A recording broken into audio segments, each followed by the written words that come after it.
We want to thank both the Governor and Secretary Bakari for joining us today for the Michigan Rail Summit. It's a pleasure and honor to have both of these gentlemen here, and I'd like to just introduce the man that needs no introduction, but our Governor, the Governor of the great state of Michigan, Rick Snyder. Governor. Thank you. Thanks, Chris. Well, it's great to be with you today, and I'm happy to have the opportunity to speak at the Rail Summit today. Rail is a critical item for our state. I'm excited about the opportunity. I think it has an opportunity for growing importance in our state, both in terms of freight, but also passenger, and when I say passenger, both traditional city to city, but also commuter. So I think there's a lot of great opportunity here, and I appreciate the summit as a way to focus on these issues and bring it together.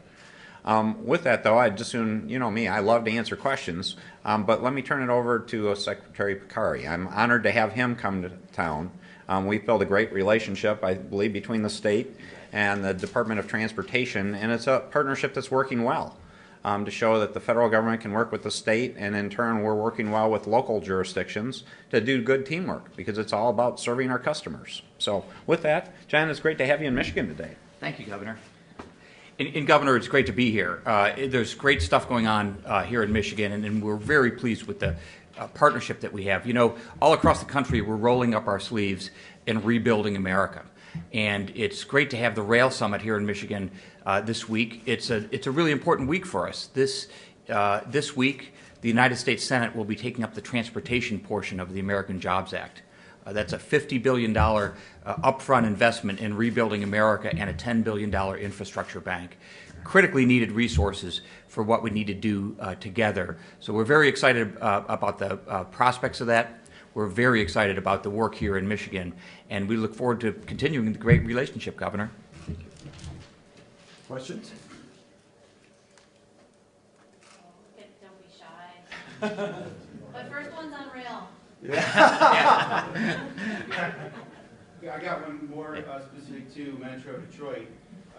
Whether Brooks Patterson still believes that he's representing the folks that did white flight in the 60s or not, a lot of people feel they've got him there to do that.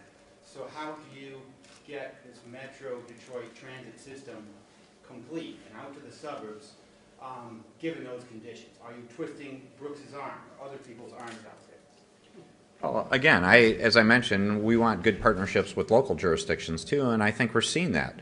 Actually, I got to give credit to the Department of Transportation. Secretary Hood was here recently, and that was one of his key topics, is about how we can work well as a region, and that helped create that task force that we talked about. So Mayor Bing and myself will lead a task force with the 4 county executives. Brooks Patterson's being a good member of that, and we're having a good dialogue. We've started preliminary discussions between staff and with the executives about how we can do the regional transportation concept we outlined in the message last week, about doing a high-speed bus corridor along central corridors, Gratiot, Woodward, Michigan, M59, and how to connect those things as a starting point. And I think we're on a positive path to get that done. I just hope we can also encourage the legislature to move through the ability to create that authority. Are you going to endorse the American Jobs Act? It's got money for rail in it? Well, as you know, Rick, I typically stay out of federal issues. Again, I'm here to run the state of Michigan, and I stay focused on what I can do well. Again, I encourage Washington to resolve their differences and get results done for all of us. As you know, infrastructure is a big deal, and I gave a major message on that last week. Governor, this is a transportation question. As you try to mold a coalition to sell your program in southeast Michigan, the diversion stuff that we're seeing vis-a-vis the McConnell administration, is that a deterrent? Is that a major problem that will get in the way of that, sir? I would hope not, and I hope they come to a conclusion of working through those investigations, because we want a good working relationship with Wayne County and all our counties. But I mean, if you've got the FBI and folks like that, you're looking at that, how does Mr. McConnell keep his eye on the transportation bill? Well, again, my discussions with him, when I've talked about transportation, he's been focused on the topic, and we've had good discussions. So this is not a diversion? Well, again, I can't speak to that totally, Tim, but I would hope not. Again, there are important matters we need to work as a good team, and Bob Cano's been a good team member in talking about transportation issues. In terms of the legislative component of your transportation message, do you have a timeline for when you'd like to see that? Are you okay with it getting done by the end of 2012 or sooner than that? Well, again, we propose some specific legislation, and we hope that they'll address that in a timely fashion, and I think they will. The main challenge right now is they've got a very full plate. So we've got a pretty good list of things right in front of them today, and so I think they'll take it up in a very thoughtful sequencing. The bigger issue was the question about how to raise $1 billion to $1.4 billion, and that's more a public discussion that I would see going on into next year for some time, and having a public dialogue about that. Do you need it in place though before the budget rolls out for the formula and funding? Well, I'd like to move ahead on some of the formula kind of issues, but that gives us the whole spring in terms of looking at that before the budget would be finalized. This is for either or both of you. Just generally, what has to happen, what should happen next to build the sort of intermodal rail network that you're envisioning? Well, I'm excited. I think we got a lot in process. I mean, we're hopefully going to be closing on the acquisition of the passenger track.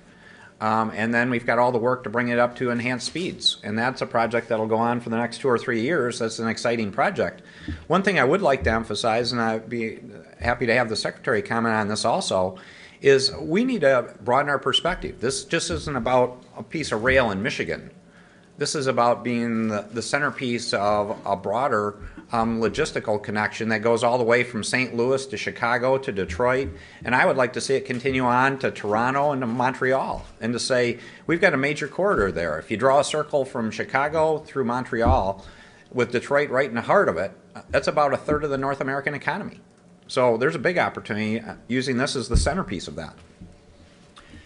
You're right on target, Governor. The idea of a regional rail plan that serves all of the Midwest and, in fact, the United States is that it brings these cities together. And this plan will restore Detroit and the state of Michigan to the center of economic activity that it's traditionally been. For both passengers and freight, we think this is an important component of a transportation system. Every bit of this system is important. What we're talking about today is the rail portion of it, which is one that on both the passenger and the freight side, we have not kept up with the need. America is going to have 100 million more people by 2050, 39 short years from now. And having passenger rail and freight rail that can accommodate that kind of population growth is critical. Last question.